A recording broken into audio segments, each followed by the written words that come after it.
I am gradually digging up all of my St. Augustine lawn, a little patch at a time. So I started with a small area, and essentially every few days I dig up a little bit more and I put in some more natives. So I'm trying to build my own pocket prairie in my yard.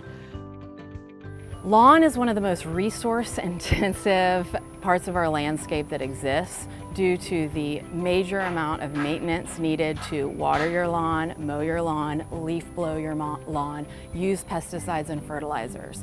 So if we can start shifting the aesthetic from a lawn and a hedge to a wilder landscape of grasses, flowers, shrubs, and trees, where lawn is minimized, we are going to create more of a healthy ecological system overall to move into the 21st century in a healthy, resilient way.